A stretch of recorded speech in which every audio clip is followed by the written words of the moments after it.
You know ID in the town all day.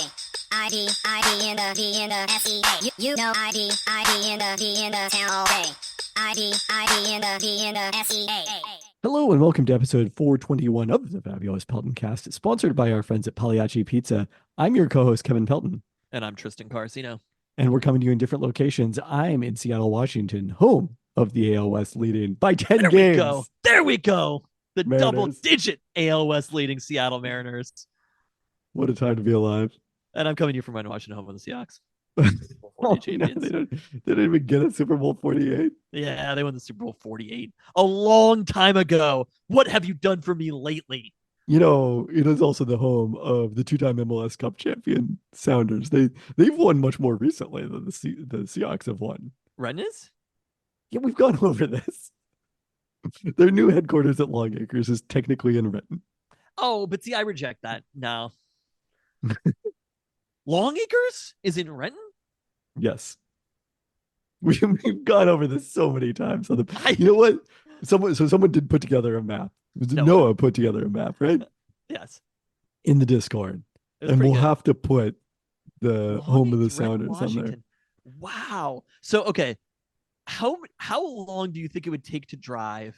Oh, actually, this is not that far. That's not Long Acres. Okay, never mind. Where do you think that Long Acres is? I thought it was at the site of Emerald Downs. That makes more sense to me. What? You thought the Sounders were practicing out there? I don't know.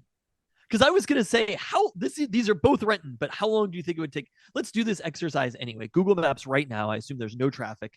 Driving from Long Acres, home of the Sounders, to the Seahawks practice facility. Okay. Let's see here. 10 minutes. That's your guess? No, that's what Google Maps says. 10 minutes.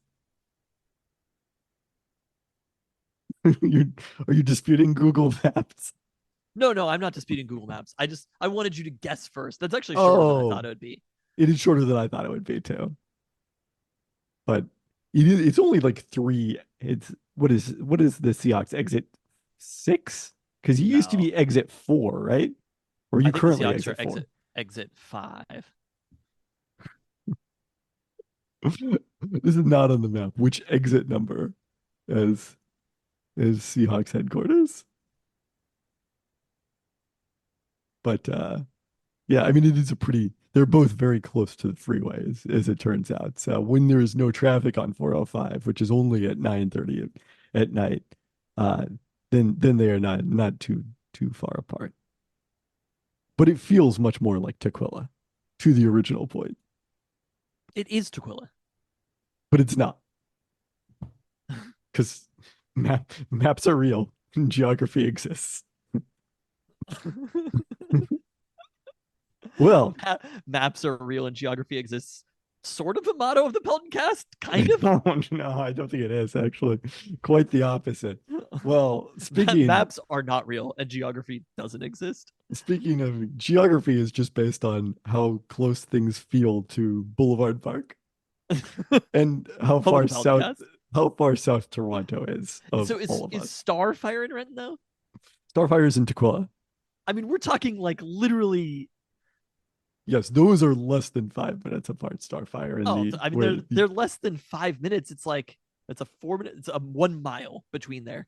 But like, I think as the crow flies, it's like me to Katie's house, Long Acres to. It's a little bit farther than that. Let me tell you. Starfire. It is a little bit farther than Katie's house from you. Can you do Google Maps as the crow flies? No, I don't believe you can. That's bullshit. You need to develop the app, the Peltoncast Geography app. It just tells you whether something is north or south of Toronto. Let me throw this out there. So I had a friend who hated the Charlie XCX album. It just tells you whether something is north of Seattle Center or not. And she left me you could do voice notes. You don't know this because you don't have an iPhone, but out for no iPhone. But it's ruining all the group chats. Anyway. Happy to do it. I'm excited to do it. Yeah. Oh God. You're the worst kind of person. But So you can leave voice notes with an iPhone. You just record it and then it sends them. By the way, let me just go out on a limb here. I feel like the Peltoncast demographic is very Android heavy. I know our vibe. You're probably right about that. In the Discord, when somebody was asking about how many children people had, they should have been like iPhone or Android and do a poll in there. That'll be the next one. By the way, join the Discord if you haven't right now. There's much better conversations happening in there than are happening right here. I'm learning all the time.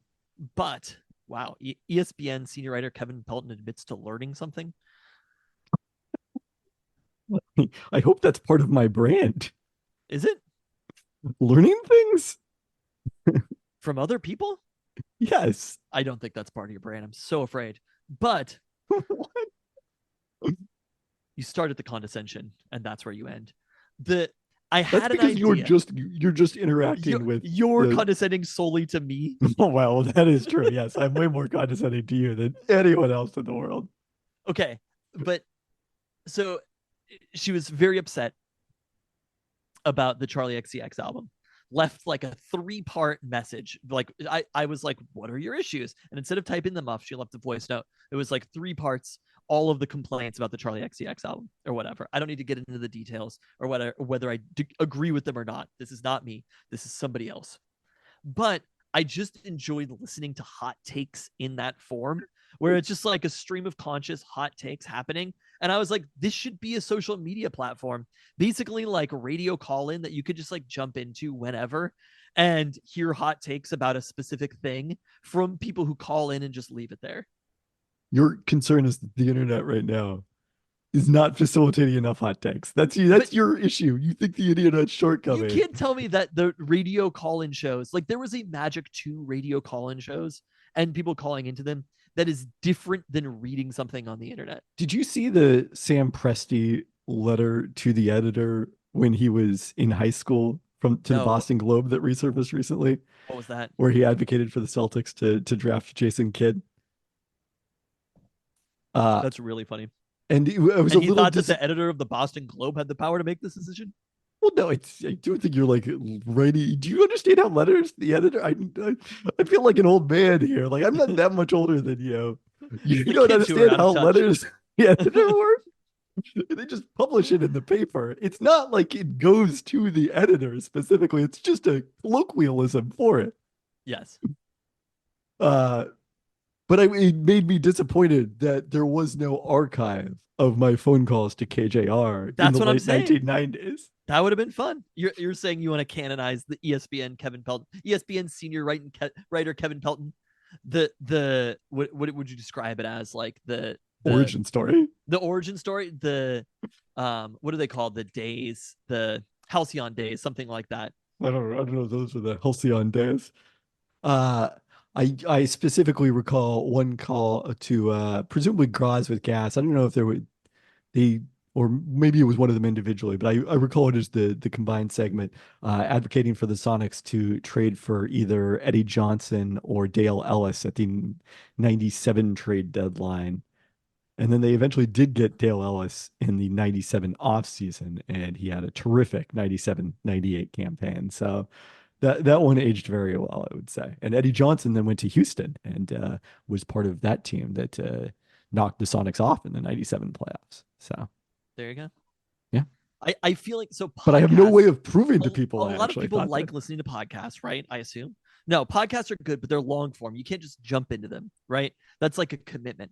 If you could just be like constantly playing on a sort of like Instagram stories or whatever, there's just people dialed in, giving their hot takes about whatever. And you like go into the Charlie XCX channel and you hear somebody being like, this song is this. And then you're like ranting about it for a second. And then you tap onto the new one. And you're like, I'm telling you, this is not the worst idea ever. The amusing thing is the closest to this I've ever heard is when the listener Jimmer was a guest on the True Hoop podcast back in the day.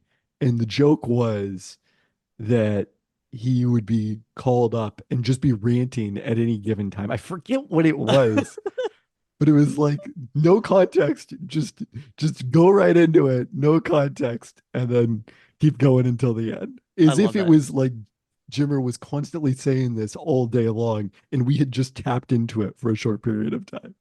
Do you know the SNL digital short, The Monologue, I think it's called? It's not ringing a bell off the top of my head. Fred Armisen is just like, oh my God. Fred Armisen's just talking, like somebody asks him one question, and then he goes on this super long monologue, and then people are like coming and going, and he's still there talking. That's It, what I'm saying. You just it like does jump harken in. back to the soapbox tradition, I suppose. Yeah. Yeah. What I'm trying to say is we have to get back to the soapbox. I'm sticking with social media not facilitating enough hot takes. SNL digital short Fred Armisen monologue. What was that called? Did it really exist or did you just imagine it? No, it did. It was great. I, you know, Anyway, I had this moment lately with my microwave. it's in Renton. The other day it started displaying the Moment with your time. microwave. The other day it started displaying the time, and I was like, wait, has that always been on there? And I'm pretty sure it hadn't always been on there.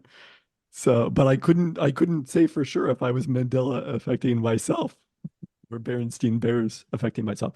But anyways, speaking of Starfire There we go. and of the Sounders Long Acre Complex and the Sounders in the Rain, congrats to our Valley View Elementary classmate, Maya Mendoza Ekstrom, who was named Chief Business Officer for the Rain after the Sounders' purchase of the team, backed by equity firm Carlyle Group, finally closed at long last on Monday. Mendoza Ekstrom previously served as COO for the Sounders, leaving them to join the Rain as part of this combined organization and run their business operations. So There we go. very cool for a dragon in a position of power. Huge. All right, congrats to Storm forward Victoria Vivians, who was named assistant coach and director of scouting for her alma mater, Mississippi State. So she'll be keeping busy during the WNBA offseason.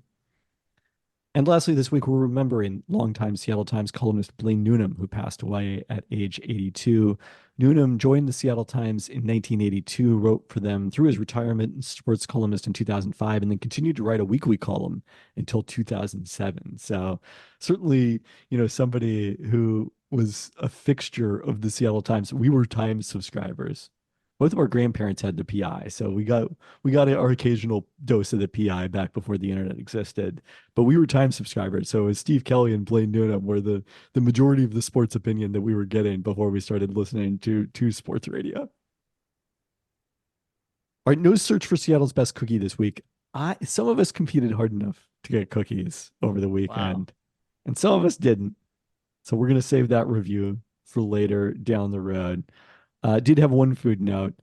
Lil Woody's has previously announced this. They're opening in Green Lake, but I didn't know until they sent out the email about this week's Lil Woody's Burger of the Week that they're also, as part of that space, opening a second outpost of Darkolino's Cafe. Really? So they're celebrating that this week with a Darkolino's Burger of the Week using their ragu. Which I picked up earlier this evening. It's officially the Green Lake Burger is what they're calling it, with the Darkolino's ragu, provolone, pepperoncini, diced onion. So that was quite tasty. I still haven't made it out to Darkolino's. Have you been there? Nope, I have not. It's on my list for sure. All right, with that, we are directly into your favorite segment. Don't burn yourself. We got Mariners hot takes coming at ya. Been thinking a lot about gatekeeping lately. With the Mariners now double digits up in the AL West after a sweep of the defending MLB champions. We're now in unprecedented territory for most Mariners fans. And the urge might be there as you start looking around and seeing some new faces to get straight up on your high horse and remind people that the Sonics should have traded for Dale Ellis in 1991 or something like that. I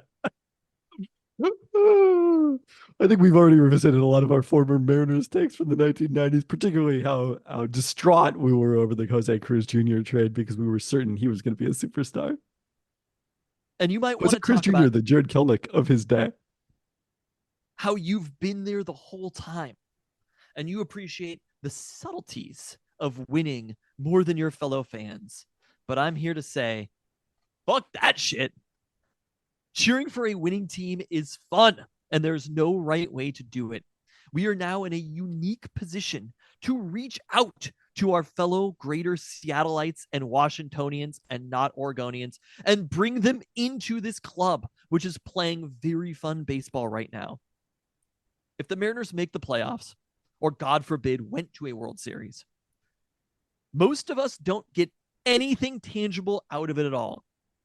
Financially, it probably costs us money in terms of gear and expensive playoff tickets, which we're all going to buy because we did it the last time. But what we do get are memories and, the best part, the general feeling around town that having a winning sports team can bring. The little conversations at school pickup, the nods of approval when you're wearing Mariners gear, the literal energy in the air. That's the shit that's fun.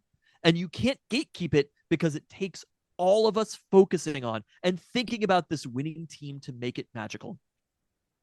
And look, I get it. You were there for Sam Haggerty's hit, or Luis Urias' tenure, or going back to Luis Torrens and Mike Ford, or all of Felix Hernandez's entire career, or some player named Vladimir. And that's awesome for you, because you can also appreciate this 10-game division lead just like the rest of us. But do you think I was paying attention? Fuck no. We literally went on a podcast and talked about how we weren't Mariners fans. But I did very clearly say I was going to jump on the bandwagon when they got good again. There it is. And now I told you last week that I'm mad if I miss a game and that they are my number one team in Seattle that I care about alongside Husky football. It's truly shocking. From a practical standpoint, bandwagon jumping is good. If teams are public trusts, then they should benefit when the team is good on the field, for ownership and the front office to realize that net profits are generally higher with a winning team. There are many ways to be a fan, but the only thing that is worth gatekeeping is to gatekeep that the bandwagon jumpers are the most responsible fans, and we can all enjoy it now because, like Macklemore said, it's all the same wins. You've raised some compelling points, but what if Jan gets interested in the Mariners? Starts asking a lot of interested questions. in the Mariners. Is she? Yeah. Wow. She's like, oh, Josh Rojas, he said he loves his hair too much. And I was like, Wait, what? ignore what you're saying. First off, you know what Mariners promotional night it is, but you know who Josh Rojas is? I'm like, we're just gonna really let that shocking. go, Jan? You're just gonna casually name drop Josh Rojas in conversation? That was great. I mean, UW football obviously went through this last fall, The tickets and aren't even more expensive, I don't think. yeah, maybe because the coach left and generally all of it. The coach, all the players, the conference, the athletic director, the chancellor of the school. yeah, eventually the president. Yeah, Yeah, will be here through this season, Dr. Kowsak. Yeah, I mean, the it was so stadium much though. fun. The stadium is still there. They're still purple and gold. Yes, still not the Weasel logo, but still maybe claiming the Sun Dodger logo when one of the recruits posted that on social media. Yeah, it was so much fun because it's like having people to talk with, having other people care about the things you care about is good. I agree. It takes years though. We're in this point. We're out of the hot take moment. And we talked about this a lot, like Seahawks fandom. For us in the late 90s, it was not normal. And I mean, maybe a little bit like Ricky Waters for early Mike Holmgren era. There was some energy. When we were kids, it felt like nobody cared about the Seahawks, right? Correct. And I think obviously people did. There were fans of the Seahawks, but it wasn't just like a casual fan. The number one teams in Seattle in the mid 90s were the Sonics were number one. Husky football, maybe those two together. Husky football had fallen off a little bit by that point. It was Husky football first half of the 90s, I think. Probably even above the Seattle title belt, right? If the Seattle championship belt, like who has it? And I think right now in this moment, the Seattle Mariners have it. But We can keep an eye on it. We Yeah. can monitor the situation. I mean, I it's think tough the Huskies had it in the fall. It's tough I mean, to say because they have literally not played a game since January. That's how the schedule works. When you're in the moment, you parse it more, and like when you're looking back to the 90s, you're looking at multiple years. Right now, we're looking at seasons a little bit more, but like early 90s Husky football, mid 90s Sonics, late 90s probably Mariners. I think the Mariners Yeah. probably Oh had yeah. it like I mean, look, the origins of the current Mariners fan base date to 1995. We were there that's on opening date night. probably true, but We were I there on think opening day 1995. I mean, granted, coming off the strike and the late start of the season, but I think there was like a crowd of I'm gonna put the over under at like 27,000 for opening night in 95. yeah. Which is the second time we've referenced that specific game on the podcast this year, I think. But then the Mariners had it like so the Sonics through the championship fell off a little bit. Not the championship, the NBA finals. But Then I it think was I think the Mariners had already overtaken them by fall by of the NBA 1995. finals. I don't know. It's tough to say, but like baseball just resonated with the city of Seattle to me in a way that the NBA couldn't, or maybe not even the city of Can't Seattle, the imagine suburbs of I Seattle. just really doesn't check out to me why people might have resonated more with Dan Wilson. But anyway, I mean, not that people didn't love Gary Payton and John Kemp. Gary Payton and John Kemp are extraordinarily popular sports there's heroes. just something we're gonna really figure this out if we really think hard about it. Jay Buhner, Randy Johnson, Dan Wilson, just fans just I mean, Ken really Griffey like Jr. them. is a large part of it. He's the most popular player in the Mariners. But so the Mariners held it through at least 2002. Okay, right? I was way off on that. There were a solid 34,656 there on opening night 1995. Through 2002, Mariners had the belt in the city of Seattle. And then the Seahawks claimed the belt. And I think that the Seahawks had it, realistically speaking, for like a full decade. Probably, yeah. I mean, at least. Even when things were down, the Seahawks were still the most important franchise in Seattle. And I mean, when the Seahawks were most down, was literally the worst year in Seattle sports history. Yeah, there was nobody else to claim it. I don't think the one of the Sounders teams moved. I mean, the Sounders, yes, like relatively became most popular, but yeah, they never in absolute terms. There's no way that the Sounders just literally they won a bunch of MLS Cups, but there was never a moment that you could feel it, like that you could walk around and it's like, whoa, everybody is thinking about the Sounders, even when they were winning, because it just ultimately MLS just doesn't matter that much. Like they can never have as big of a fan base as some of those other sports. I think that the Mariners had it until I feel like the second that the Seahawks had it until the second Cal Raleigh hit that home run. And I think Cal Raleigh hit that home run, sending the Mariners to the playoffs. And I think the Mariners have kind of had it since then. Husky football has lingered, and the Seahawks are always like the Seahawks fan base. I think is huge. Husky football did take it last fall. But I'm saying when we're talking much larger scale, then because Yes. I don't want to just think about it like you could be like, well, the Seahawks playoff run with Gene, like it. On a bigger scale, I think the Seahawks held the belt in Seattle from like 2003 until the moment Cal Raleigh hit that homer. Here's a question. Cal Raleigh hit the homer. Would you care to guess which is the most attended season in Seattle Mariners history? Attended?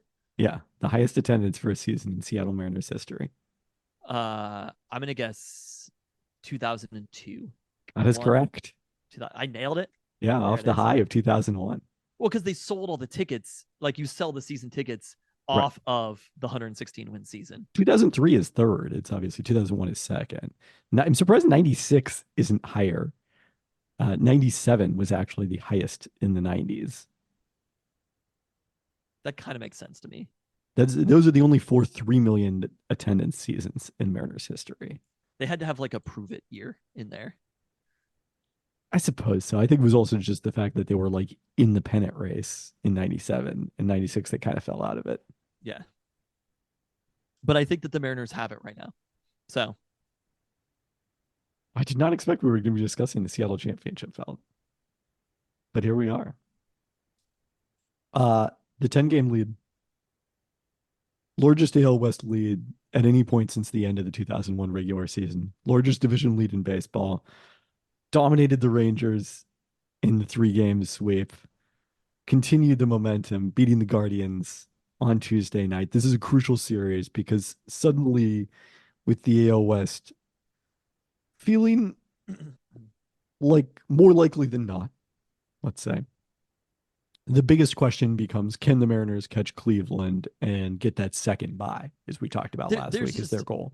I feel like we shouldn't think about it in necessarily those specific terms of catching Cleveland and getting the bye, because it's fucking June right now. But being the number 2 seed. Okay, yes. But getting the bye, fine. If it's not Cleveland specifically, like they're ahead of Kansas City, so they get. Well, I they mean, get there's Kansas City, there's Minnesota, but all of those teams are a couple of games apart, and there are like almost 100 games left. But I think Cleveland has. I guess Minnesota might have good projections. Kansas City does not. Yeah, I guess Cleveland and Minnesota are almost identical in terms Getting of the their number Fangraphs 2 projection. seed is the most important bit. But these games are still important from that standpoint. The Mariners are now projected 36% of the time to get the bye, but they are the second most likely after the Yankees to get a bye. Do you know where the Mariners are overall, just record in all of baseball? I don't know. Where? Would you like to guess? 7th? 6th in baseball. Do you know who they're right behind? The Dodgers? The Los Angeles Dodgers, who signed Shohei Ohtani over the offseason. I've heard of them. I'm familiar with their work. The team with Mookie Betts and Shohei Ohtani is right like it. I think they're a half game up on the Mariners.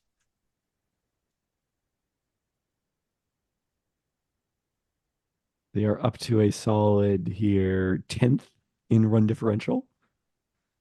Still trailing Kansas City in that one. Well, but, you can't win them all. You can win them all by a run, though. Ty France returned from the injured list Tuesday. Mariners, in the corresponding move, designated backup catcher Sebi Zavala for assignment. He had started just one game since May 26th, with Mitch Garver resuming catcher duties of late. And it means keeping Tyler Locklear on the roster after his 2 home runs in the week he spent filling in for France on the injured list. This has kind of been the surprising thing for me with the Mariners, which is beginning of the season felt very similar to last year, which was there were players who came in, like the big offseason moves. Most of them didn't pan out particularly well. Some ended up getting better throughout the year. Some didn't, right? The thing that has been most amazing about this season to me is obviously nobody's playing that amazing, but like they call up Tyler Locklear and Tyler Locklear's playing well, right? Like across the board, they're getting these bits from players that are like you don't expect, and top to bottom, it's kind of a complete roster. Like there's still no one player who's the standout superstar. Please don't say you see no holes. They're really, I mean, like there's always places to improve. They have Dylan Moore hitting 9th right now. Dylan Moore has 7 home runs this season. Like Dylan Moore is an exceptionally good 9th hitter for a team like this. They just kind of have a lot of good players. And a year ago, they felt like they didn't have enough good players. And those people like Tyler Locklear at 23, he stole a base. There was a first baseman who stole a base for the Mariners. Having him and Ty France platooning, even if they are, I was looking at it thinking about Tyler Locklear's maybe a better hitting first baseman obviously a better defensive first baseman than Ty France, but that he's a better hitting first baseman than Ty France, and he's not right now. But I mean, Ty France has been perhaps the Mariners' best hitter over the course of the season. Is that true? He's pretty high up there in WRC plus, as far as I recall. But they kind of have a lot of guys, and it's a little incredible that they can make these moves and get something from so many different players. Ryan Bliss, they're getting that much from Ryan Bliss? They're getting more than you would expect. There's a couple of homers. He's getting on base. He's got speed. Like I believe there's Homer. There are homers. He has 2. Does he? Yeah. Okay. I mean, like Tyler Locklear, I think has played in 8 games and his homers. Like, no, that's been legitimately quite remarkable. Oh, I guess Ryan Bliss only has 1. I was pretty sure I looked at that the other day. But he's like positive WAR for Ryan Bliss. That's not exactly what you're expecting. I mean, among Mariners regulars, I believe this is and not Mitch updated Garver is hitting now too. Ty You know, France like, and Josh Rojas were tied for number one in WRC plus. yeah, sounds great. So there you go. But it really is kind of just across the board. Like they are finding hitting from a lot of different places. And Dylan Moore was somebody who I'd kind of written off. I was never a Dylan Moore guy. And all of a sudden I'm like, oh, Dylan Moore's at the plate. Something can happen here. Well, of course not. Dylan Moore was competing with Sam Haggerty effectively. But even just like irrelevant of that, Dylan Moore's tied for third on the team in homers. It's what a time to be alive. I said it earlier. I think he might. As far as regulars, people who've played more than 10 games, Dylan Moore is fourth in OPS on the team. And the Tyler Locklear 757 OPS, I don't know. Like, they're just getting things from a lot of different places. And offensively speaking as well, I mean, you don't want to scapegoat Brant Brown, but like things have gotten a lot better after that firing. And there were a couple of series where it was like, okay, you know, they're playing very bad teams, but then sweeping the Rangers. The Rangers haven't been amazing. They still won the World Series last year. Haven't been amazing is pretty generous for the Still, 2024 Texas Rangers.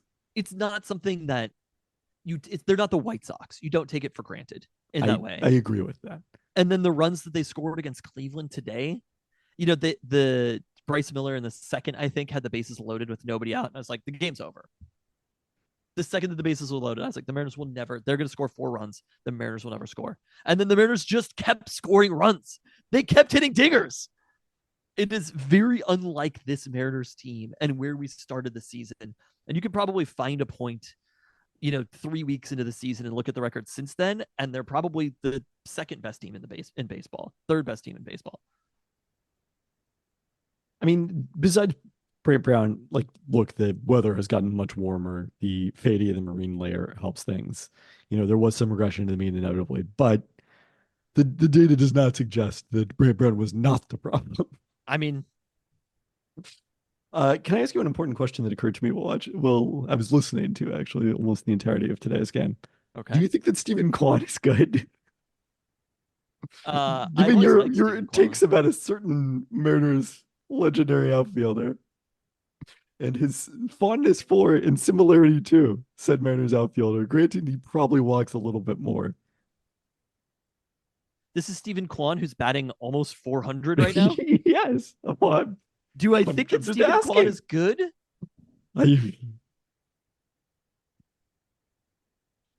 Let's see how many times in his career Ichiro had a 1,000 OPS. We're just gonna do some math here. he did not ever have No a 1,000 times. OPS. Oh, okay. His slugging percentage is considerably worse than Stephen Kwan's. It is. How true. many times did Ichiro have a 900 OPS? Oh, none. still 0? Okay. Get the fuck out of here with your comparison of Stephen Kwan and Ichiro. I mean, It's Stephen Kwan has to offensive do to it Stephen for Kwan. That's several more Beaver months. legend. That is Pac-2 legend. Stephen Kwan to you. Thank you. The evolutionary Ichiro. I mean, if Ichiro all of a sudden started hitting dingers, he would be great. Do you think Stephen Kwan's hitting a lot of dingers? No, he's got 4, but he hits doubles. Correct. That's what he walks. does. Does everything. Stephen Kwan is really good. He's outstanding. He is a much better player right now than Ichiro had ever been in his entire career. He's having a much better season. That's not the same thing, actually, because again, That's it's what I'm only saying. been 2.5 Right months. now, in these 2.5 months, this is better than Ichiro was in his career. He's He's playing at a high level. only 8th in AL position player WAR. Oh no, that was 2022. I guess that's not this season. Wait, is he not in the top 10 in AL 2.7 position WAR? player? Is his defensive WAR that bad? I'm confused. I have questions. It's okay. He's won the Gold Glove his first 2 years. Yeah, he is not in the top 10 somehow. And Not in the Ichiro- top 10 is where Ichiro belongs. as we know, in 2003, or was it 2004? Was 2004 the Ichiro year? Oh, the good season. Yes, that's right, because the team was terrible, and the team was still good in 2001, as we know, led the AL in WAR. So You always come back to good season for Ichiro. Not good season. All-time great season. Is there a place? Look at this. Like people talk about a speed. 2002, 31 stolen bases, 15 caught stealing. That is a horrible ratio. It was a different era. You could throw over to first base like 8,000 times back It doesn't then. matter. Like, no wonder he stopped walking after that. He's like, I just get picked off anyway. What happened between his rookie year? I mean, it's only 27 to 28. He sold 56 bases as a rookie and 14 caught stealing. I mean, that was an exceptionally bad year. He has some kind of great ones after that. Yeah. I think Ichiro became a better base runner, but that's such a strange season that he had. I don't know. Maybe he had some injuries or something. We weren't watching. It's true. It is all true. Well, he led baseball in intentional walks that year, or at least the AL. Huh. Does not speak well of the Mariners. Whoever was hitting number 2 in the Mariners lineup. Just like they probably could have intentionally walked him every at bat from 2002 to 2010, and the Mariners would have won the same amount of games. They would have won the same amount of playoff games. They definitely would have won the same amount of playoff games. Well, the one bit of interesting simulation. the one bit of bad news from the Mariners organization this past week: get well soon to 2023 first-round pick Johnny Formello, who suffered an ACL tear while playing for the Low A Modesto Nuts. So, not that we were seeing him necessarily, but he'll not be out there the rest of this season, unfortunately. Dang, I've canceled my trip to Modesto. All right, with that, it's time to get into the roundup. And we start with a live update on the Calder Cup finals. There we go. Game 3 played earlier this evening at Acrisure Arena in Palm Desert. Coachella Valley with a 6-2 win to take a 2-1 lead in the Calder Cup finals over the hated Hershey Bears.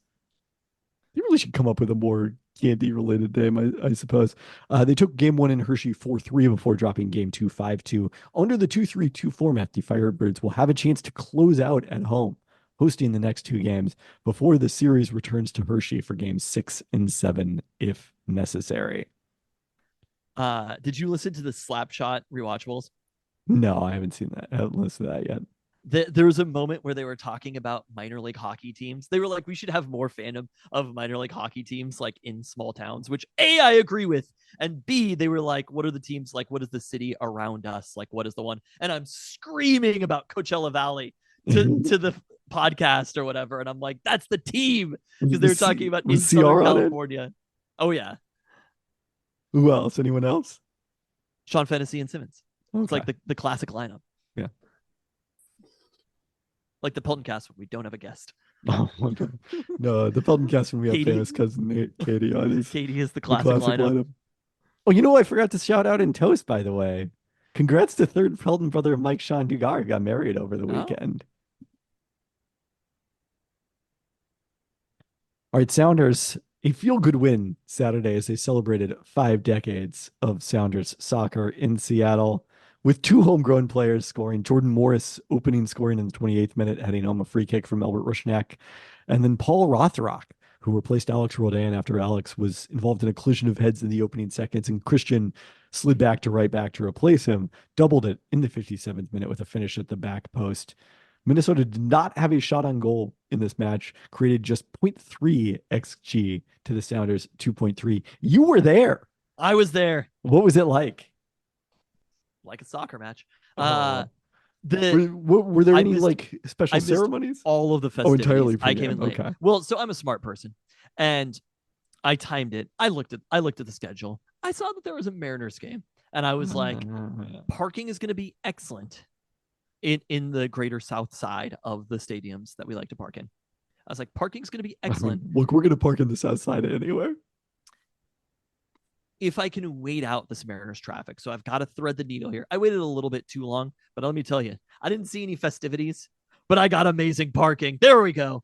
The Mariners made you sweat with that 9th inning on Saturday. They really did. Because I probably should have left and listened to the Mariners while I was going, but I ended up getting kind of engaged in the Mariners game. So I just watched till the end and then left when that was over. It was nerve-wracking. I was driving and did not find out the final result until I got to my destination. I like literally left my house right when the Mariners game ended, and I missed like 2 minutes of the Sounders match. So that's how good I threaded it perfectly. If That's you how had good the missed, by market the way, is. those 2 minutes of the Italy match earlier Saturday. We're talking about that later, but Okay.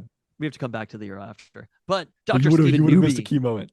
was back in the That's house. true. When And did Dr. Stephen Newby stop doing the anthem? I don't attend a lot of Sounders games these days, so I don't know it's the timing of that. that was It the was question that I asked Chris, who I was with, fourth Talking Taco Time co-host, just talking taco time. Yeah, Talking Taco Time co-host. we don't number it. And he was like something like 2018. And to Huh. me, I'm for. We should have an anthem singer for every team. You like the NHL tradition. Oh, absolutely. Yeah, one singer. I do enjoy mixing it up a little bit, with all due respect to Dr. Stephen Newby. I like Or having the like pomp and circumstance of like you go to a place. do the Kraken know have a what you're specific going to anthem get. singer? They I must, believe right? they do. But you go there, like imagine it on a national soccer, right? Or international soccer. Let's say that you go to Liverpool and they have an anthem singer. You're like, you want to go see that person singing the anthem. You want to get the entire experience of being in that place, right? It adds to the culture of the team having one person do it. It's like it's along the same lines of like college football. You've got your jump around, right? If you're at Wisconsin, and you've got your anthem singer. It's the same thing every time. It's uniform. You have built culture. Having a new person through each time builds no culture. I understand it possibly for the community or whatever, but like having worked with people who've sung the national anthem, it's not really that fun of a thing to do. The Kraken have two anthem singers who wrote primary anthem singers who rotate, and I've learned that one of them, Madison Stoneman, is a Burien native. Oh, there we go. I'm just So, telling you. big Chris, podcast for Chris told Burien. me I wasn't there. What else do we talk about Beery? Maya Mendoza? Yeah. Valley View Elementary is not in Burien. Thank you. Well, she went to Island, which is in Burien. This is SeaTac, Washington. Anyway, Chris said he choked up a little bit with Dr. Stephen Newby. Very appropriate. Very appropriate. I don't think that they only have two anthem singers, though. They do have other people who sing the anthem who are not. Yeah, I think they have two primary anthem singers, but they do rotate some other ones.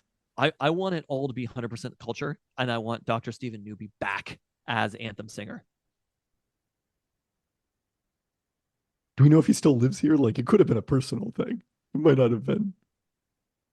Might not have been their choice necessarily. SPU professor Stephen Newby? I don't. Oh, okay. Well, if he's still teaching at SPU, then probably not. All right. I don't Fair know enough. if he's still teaching at SPU. All right. Well, upcoming for the Sounders, a three-match I had week. more, You had more more thoughts on this match. Hold on. Okay. Jeez. I Great. got enough soccer thoughts. Great. The goal that so where's Rothrock from? What is the I want to say like Shoreline, but let me double check. UW? No, I don't think he played college soccer at all. He was just in the Sounders Academy. I'll let it slide then. Oh, nope. That's no, he actually played for Notre Dame and Georgetown. All right, fair. That's fine. As long as it wasn't, the team from down south. We're good. It's not fast enough down there. But the goal that they scored, that Rothrock scored, the second one, played a great match overall. It was probably the best goal that I've seen the Sounders score overall in like 2 to 3 years. Wow. How it was set up. It was one of those goals where you could see it being set up, and it literally happened right in front of us. But the way that they passed and got into space was just like, they're really playing soccer now. Like they are actually doing the thing. And a lot of times, like you try to do certain things and set up scoring goals in soccer. Same with hockey, where you're like, you go through all this process and then you actually score because the ball bounces some crazy way. Right. Right. That's like the most important thing that you can actually orchestrate to actually scoring goals is not the beautiful game. It's some random shit. And this was like, they set it up beautiful game wise. And so I thought that was an incredible goal that happened right in front of us. Rothrock putting it in. And then Jobo, I've been to two consecutive matches that he scored in. So yeah, we need to get you on more often for Jordan Morris's scoring, although he's scored in some of the other games, including on the road as well. So he's in form, as they say now. It needs to They remain looked so. very good. It was the best again that I've seen the Sounders play overall as a team in a very long time. It was certainly one of their better wins this season. They avoided any red cards, which is great news. A 3-match week sees the Sounders. Minnesota picked up a red card as well. It was late in the match, but 3-match week sees the Sounders travel to Houston on Wednesday to face the Dynamo. They're back home Saturday to host FC Dallas. They begin that stretch 9th in the West ahead of the Timbers via head-to-head tiebreaker. The Houston game particularly important as the Dynamo are 2 points up with a match in hand. Dallas enters the week 4 points back of the Sounders, albeit also with a match in hand. And Alex Rodan did not travel for the match, is in concussion protocol after that clash of heads, which that you missed in the opening stages of the Sounders match. yeah, I actually heard about that too. I did not see that. You're right. All right, are we going to talk about the Euro here? Thanks for reminding me. I didn't. You were the one who talked to me about the Euros starting. I figured you knew. I did. I thought I like got to the Sounders match. Chris and I are talking at the Euro, and I'm like, let me see when Italy. What? At least they won. Yeah, you should have been on the Discord. There was some. It was the only Discord really... that there was Discord between you and me for not Okay. telling me that it happened. Well, I knew I needed to inform you about Storm games. I didn't know I needed to inform The you fact about that you Italy. didn't see me chatting to you about Italian soccer, you should have known that I didn't. I was probably at a children's baseball game. What time was that match? It was on Saturday. I mean, if it's any time on a weekend, you were at a children's baseball match, but 12 p.m., 12 noon on Saturday. They call them games in baseball, not matches. Sorry, I'm in just to educate you. Right now. Yeah. I know you don't care about the Mariners as your number one team like I do, but like it was noon. Yes. I could have streamed it at least. Well, at least Italy won. I literally watched 0 seconds, so you conceded. They conceded in the first minute of the game. Yeah, that was the fastest goal in Euro history. Like yes, they haven't been playing it very long though, right? No. My logic was, well, I love the pageantry of the anthem before international soccer matches, so I'm going to watch that. Then I'm going to go make my oatmeal for breakfast after the match kicks off, or at least after the anthems are concluded. And then I just hear this like pandemonium from the other room, and I'm like, what the fuck? But it was good because it unlocked the sleeping giant that was the Italy offense, which scored not 1 but 2 goals to hit the over. Hello. Much to Jimmer's dismay. Not 1 but 2 goals. It wasn't just goal; it was goals. Wow. They started a striker who scored 1 career goal for the Italy national team. Who was that? So that was interesting. Oh, that's asking a lot for me to remember who that player was. Okay. There's a lot of unfamiliar names on this team from, much like the Mariners, I haven't been watching as much between the 2022 Euro, or the 2020 Euro, I should say, and now. Scamacca is the starting striker, Gianluca Scamacca. Okay. But got a couple of impressive goals. Looked pretty dangerous.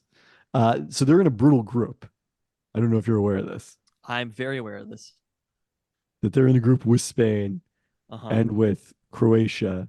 They beat Albania. We didn't say that 2-1 in this opening match. That was obviously a must win. The good news is that Spain beat up on Croatia 3-0. So if Italy can just draw against Croatia and keep it close against Spain, they can finish second. And then also 4 of the third place teams do advance. Part of the reason this group is so strong is there's only 6 groups in the Euro instead of 8. I mean, my basic thinking was like, everybody's probably going to lose to Spain. You don't want to lose badly to Spain, I suppose. If they could eke out a draw against Spain, they're in a very good position. Which do you know when this? I guess this is not tomorrow. This is Thursday at 12 p.m. So I have it in my calendar. I blocked off for meetings. I am like, Tristan is out during this match. I'm going to be missing it. We're recording the mock off season, so I'll have to be following along. Wow, a sacred event, the mock off season. As we're recording the Dunked On mock off season. Has he told people that that's coming, or is this like a pre-save? I mean, people are aware it's coming. I don't know if they know what day it's going to be. When is it airing? Can you say? Do you know? I mean, it'll probably be out that night. What teams are you going to be? Can you say? I can. I have to go reload that page, which I had left to I wished it was for the Calder Cup playoffs, but it was something else. uh, but no, after the debacle on Saturday, I've marked my calendar for all these other matches.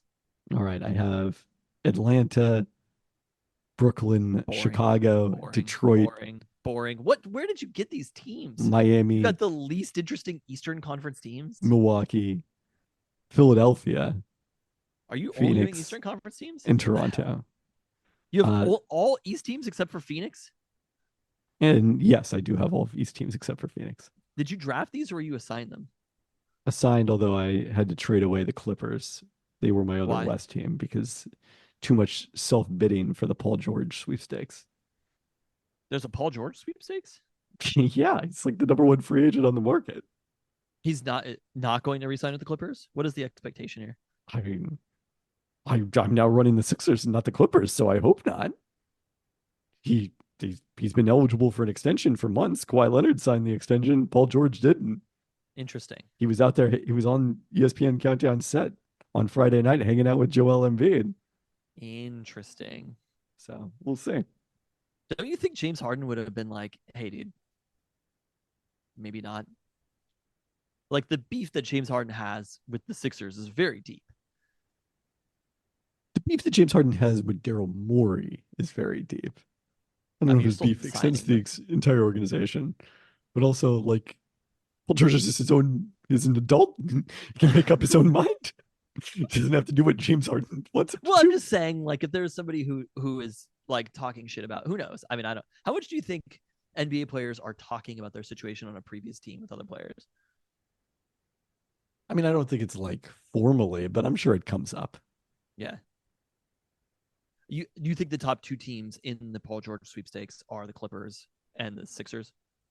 Do I think that the best option for him in free agency is to sign with a team that has Joel Embiid and Tyrese Maxey and a shit ton of cap space?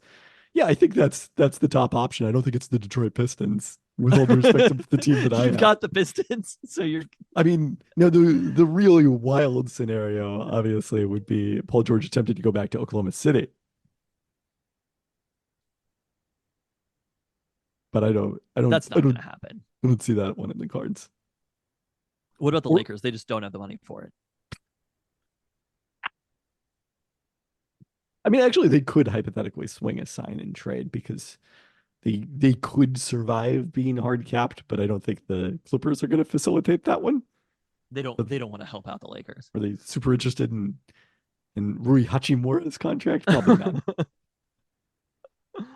Eventually, I mean, if they could flip Paul George in the type of package that Oklahoma City got, there's just not a player like it's. I mean, you also can't because besides the Kawhi factor, Paul George is 7 years older. I guess it's only 5 years older now. I'm just going to be so upset if Oklahoma City, like I've constantly cheered for the Clippers strictly out of spite for Oklahoma City, and that they ended up getting SGA as part of that deal. Like, that's the draft picks. Who even cares, right?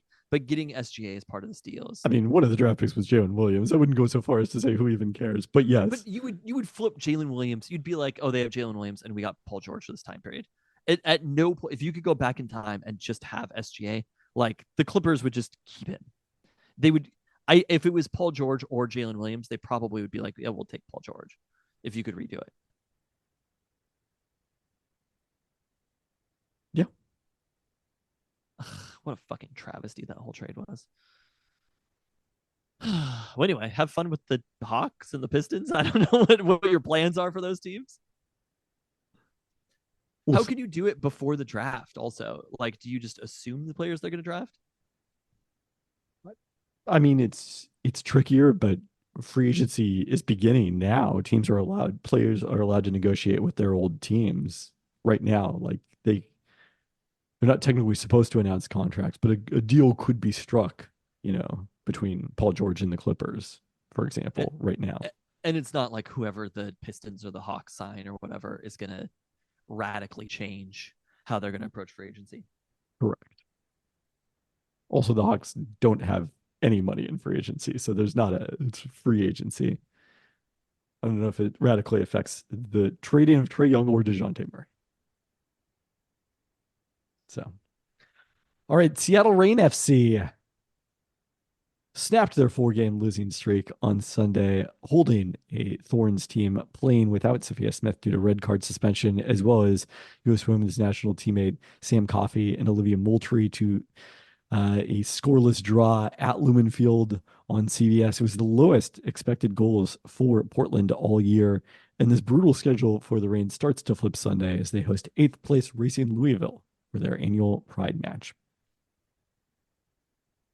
Seattle Storm split their first 2 games of their current 3-game road trip. Got a 92-84 win Thursday in Dallas with Skylar Diggins-Smith scoring 21 points to lead 4 players in double figures. Then did you see any of this game Sunday while you were at youth baseball? Fell behind by as many as 21 points in Phoenix before rallying to get within 6 in the fourth quarter of an 87-78 loss. Definitely a bit of a make or miss element to that one. The Storm went 5 of 26 from 3. Phoenix 7 of 18. Maybe the 18 more notable given the number of threes they hoisted on Tuesday night as they were taking down the New York Liberty. I believe that may have been a record for combined 3-pointers between the two teams. A game you were watching earlier tonight. I mean, Phoenix is good. They're legit good. Yeah, so when the Storm played them earlier, Brittany Griner was still out of the lineup, hadn't played yet this season. They were also without Rebecca Allen, and we knew that Phoenix was like an extremely top-heavy team with limited depth. So without 2 starters, weirdly, they weren't very good. But since those players have come back, they're, I believe, now 4-1 with a narrow loss at Las Vegas is the only loss. They were 15 of 30 tonight from 3. New York went 18 of 42 in a loss to the Mercury. So the Storm wrap up this 3-game road trip Wednesday against the Aces in Las Vegas. Aces still scuffling along at 500, expecting to get point guard Chelsea Gray back soon. Gray was active for their last 2 games, including that win over Phoenix, but did not play, including Saturday's finals rematch, losing at home against New York. Pretty important opportunity here for the Storm to maintain some distance between them and the Aces in the standings in what is currently the battle for the 4th and final home court advantage spot in the WNBA. And, you know, the Minnesota, Connecticut, and New York have kind of run away from the pack thus far. Those teams, Minnesota's 2 games ahead of the Storm, already holds the head-to-head tiebreaker, having swept the season, having won the first 3 games of the season series. Storm could open up 3-game lead on Las Vegas. Obviously, a lot of season left to play, but that would be kind of intriguing, and then also clinch at least a tie in the season series if they win on Wednesday night against the Aces.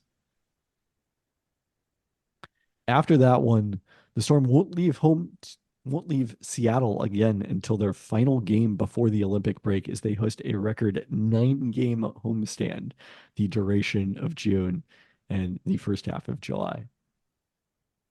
That sounds amazing. It does, yeah. 9-game homestand. Why is it working out that way? Well, I assume they had to save a lot of dates at Climate Pledge in case the Kraken made the finals.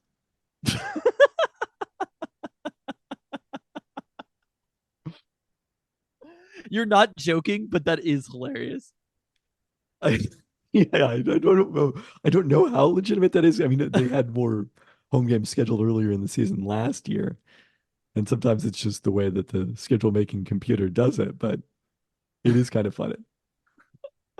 It's going to be actually deeply annoying when there's basketball back. Like I hate the idea that basketball is going to be the second tenant of that. NBA or WNBA basketball is going to be the second tenant of a fucking hockey team. But like, look, no offense to hockey, it's great, just not Kraken hockey. You're more of a Coachella Valley guy. Yeah. Fringe hockey teams. This is just look. I'm anti gatekeeping, but like when Coachella Valley comes to the mainstream, we will have been there. We'll have been there the whole time. But you know what? We'll welcome all of the new Coachella Valley fans. You're not sure about the Kraken over Coachella Valley. Look, Dan Bilesma has done it right. He's still coaching hockey too, right now. What are the Kraken doing? Absolutely nothing. Current for the draft and free agency. I don't know when the NHL draft is. I think it's after the NBA draft, but I don't know that for sure. I'm I going to should- expect thorough scouting reports from you on it. Are you not doing the mock off season with Nate Duncan? No? Okay.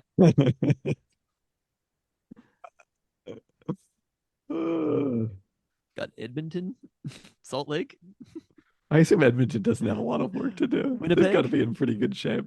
The NHL draft is June 28th through 29th, so it's Oh, that's the coming 2 up days soon. after the 2-day NBA draft.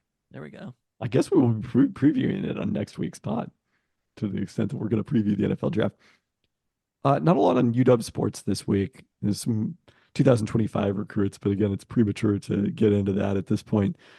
So we jump ahead to the Seahawks, who, after the completion of their mini camp, made quietly an intriguing move where they restructured Draymond Jones's contract to create additional cap space. According to the Cap, which broke this news, they turned $10 million in salary into a signing bonus while adding 2 void years, decreasing his cap hit by $7.4 million. But that means now if the Seahawks decide to waive Jones next offseason, his cap hit will be $14 million rather than the previous $6.7 million. I think they are not going to waive Draymond Jones next offseason. I mean, they restructured Jamal Adams' contract and then they waived him. I don't know if they did it with Quandre Diggs. It's a different amount of money, and also Dre Jones is not Jamal Adams. I agree with that, but Jamal it Adams, did look there's like a a little pick. part of it of they just didn't want him on the team anymore. They didn't want him in the locker room. They didn't want him on the team. But the He's point not, isn't Jamal that. Adams ain't going to be coming The back. question is, that should have been foreseeable before the season, but they just only had so many contracts they could restructure, so they had to do it. And this is like what teams do. They keep pushing it out, and people will claim like the salary cap is fake, like the Saints never have to deal with it. But you do. Like inevitably you do. The money has to be accounted for somewhere. It's not like college sports where the money's endless. Exactly. Literally. So what do you think this means? I guess why did they do this? Because they are still digging out from those contract restructurings last year and going all in on a season where they missed the fucking playoffs. It is a little bit of like Pete Carroll ain't there to blame anymore. Like it's going to be a very interesting season for John Schneider, and he better hope that this Mike Macdonald thing works out well. But the other thing about Dre Jones specifically is, I don't know if you're aware of this. I mean, Jones apparently spent some time working at outside linebacker. I think this was in OTAs rather than the mini camp, which is where he got a lot of time last season. I'm going to disagree with you with this point you're making, but yes, go ahead. But you drafted Byron Murphy the second at interior defensive line. Like it does make it. And re-signed Leonard Williams. He's not the need that he was when you signed him, when Leonard Williams and Byron Murphy were not on your roster. I think John Schneider it's really hard to tell. I mean, look, the reality was Pete Carroll's gone and they re-signed Leonard Williams. Like at some point, it's not just Pete Carroll who is saying to go all in on that season. John Schneider had to be complicit in it. And did you watch the documentary? No. Did you watch the documentary about or at least the clip? This was posted in Discord of Sean McVay being upset about them not getting Byron Murphy. I did not watch the clip, but I'm aware that it existed. Phenomenal stuff. But the most interesting piece about it was just like, it's Les Snead is their GM, right? Yes. He's running the room. Like Sean McVay is saying something, and it's like Les Snead's basically like, "Fuck off, coach." You know what I mean? Like that. That was. I don't think he's like "fuck off, coach," but yes. But Sean McVay was like, "I don't want to do something crazy," and Les Snead's like, "It's not in our DNA." Basically, like he's like, "I've done this right, and I've won us a Super Bowl." There was a little bit of like, "I'm making the moves here. I get it. You want a football player, but like this, I'm doing this." And I thought it was an interesting dynamic, considering that Sean McVay is like ultimately probably the most important person in the Rams organization overall. There's those power dynamics are very fascinating power dynamics. And I think I'm curious how much Pete Carroll actually was influencing things, or John Schneider was doing things based upon his own perspectives. Pete Carroll would weigh in, and John Schneider was annoyed about Pete Carroll getting all of the credit, positive or negative, that Pete Carroll was getting. Because again, Pete Carroll like outsize more than probably anybody in Seahawks history, getting the attention for what the Seahawks are doing on the field. But Pete Carroll also like had the power written into his contract. He had the title. he had the final say. That he And was above John Schneider. yeah, You still have to having the final say. You have to.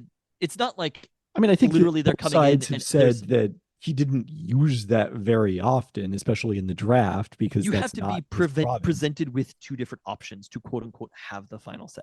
Does that make sense? You're always presented with two different options. It's not like Les Snead is like just sitting there by himself doing all this. Like you've got scouts, giving you opinions. You've got various people. It's not like Les Snead is the only one talking to any other team about trades. Like you assign that There are the not various teams to that various that people. many situations where it's like we could do X or Y, and drafting a player is one of those situations. I think Like it's if they're the defining version of but those. that's only if there are two players you're deciding between, not we're trying to go up and trade for a player. Like that would have been completely a John Schneider situation because Pete Carroll was not going to be getting on the phone and putting together a package for a different GM.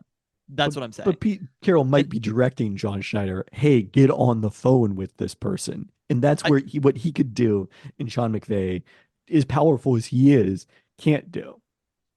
Like, and it's interesting, it's kind of fascinating because But I they think were there were trying, only Jennifer. Like it wasn't like they weren't trying. sure, but you understand what I'm saying is that like someone's got to be the boss. I'm sure you've encountered situations in No, your work life. I understand that somebody has to be the boss, and I get that Pete Carroll was above John Schneider. But it's also But- fascinating because like there were only two coaches, I think, with that kind of power in the NFL, right?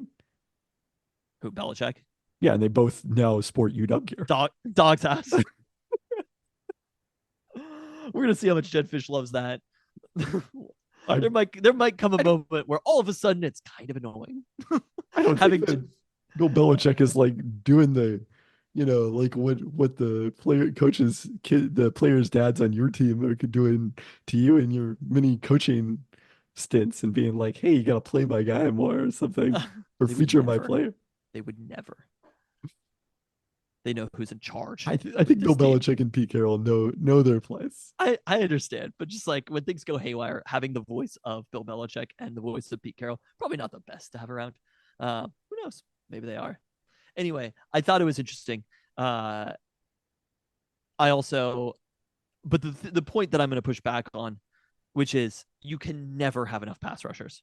There's not a time where it's just like, well, we're good. We're all set. The question and is happy. not, can you have enough pass rushers? The question is, can you invest too much allocating in resources. pass rush? Because I it's, understand it's that. not college football, and the scholarships are not endless. But it's not like that they've invested a shit ton of money on safeties. Like I agree with that. they have it in the right place, or they're paying some like obscene amount of money to a backup quarterback. They're not doing something process wise wrong. And it doesn't also need to be the case that like Leonard Williams or Byron Murphy II have to play so well that like Draymond Jones is suddenly like unnecessary. It could be just be that Draymond Jones has a bad season and they want to waive him. Like that just happens to guys at the stage of his career. That's why you structured his contract the way you did in the first place so that you could get out of it.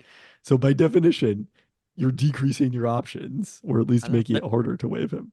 They're still harkening back to a move. It all goes back to the Jamal Adams trade. It probably does, yes. I mean, you could probably pick a domino before then, but like that is the biggest domino for the Seahawks to this moment they're in, is that Jamal Adams trade and then the Russell Wilson trade. You can point to that Jamal Adams trade as helping facilitate the Mariners as your number one team. There we go. That's 10 games up, double-digit lead in the AL West. First place Seattle Mariners to you. Thank you. There's no playbook for the Peltoncast to talk about the Mariners being dominant in the we don't AL know. West. Unprecedented territory. Literally, this is the first time. I mean, they've led the AL West at various times in the Peltoncast era, but not many times. This is definitely their first ever 10-game lead in the AL West in the Peltoncast era. This also might be the highest combined Mariners and Sounders playoff odds of all time. I'd have to look that up. But you'll recall that in 2018, when the Mariners were dominating the AL West, that's when the Sounders started so terribly, I'm pretty sure, right? Or do I have my seasons? Am I thinking of a different season? There was a season that the Mariners were dominating the AL West. We had a graph of the fan graphs playoff odds. They were like 88% to win the AL West at one point, I believe. Oof. It'll never happen to us now. There's so many wild cards. They're making the playoffs. It's not a long season at all. They were at one point 46 and 25. The Mariners? Yes. The Mariners of Seattle? And we still covered them the way we covered, like we didn't talk about them at all, basically. Oh, Was that when probably did Hot some Takes hot started? takes.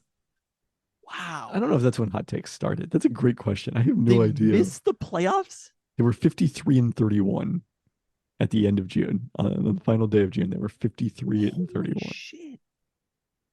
What happened? I mean, they didn't do that poorly the rest of the way. They were 38 and 42. But you could win 89 games and just not make the playoffs then. You could win 89 games this year and cruise to first place in the AL West. But the important question is, how good were the Sounders at that point? Third of the ALS. Yikes.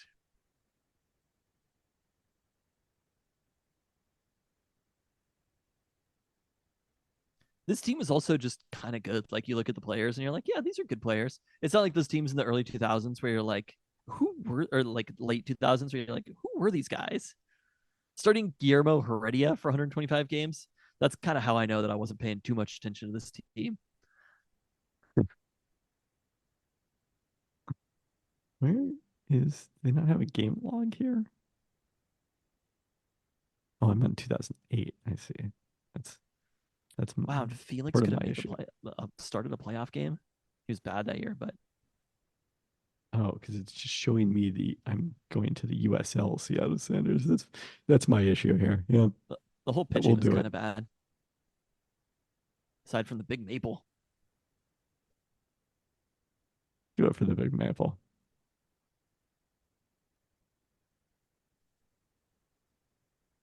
All right, 2018 Sounders. Yeah, as of July 1st, they were formation 4-2-3-1. They don't have a running record here, but there's a lot of L's at the start of the season. They started the year 0-3 and had 9 losses and 3 wins. So I don't know if 2018 for sure. I think it was the year that Ziggy Schmidt got fired that I ruled out their playoff chances on the 4th of July. I remember that. Yeah. Yeah. And then they won MLS Cup, which was fun. But 2018, they did start really terribly and then had a 10-game winning streak in July through September, which is just wild. All right. Well, we hope both teams can continue to be good. I mean, if they both made the playoffs again, there would just be no precedent for this. So we're in uncharted water. All right. On that note, Thanks for listening. thanks.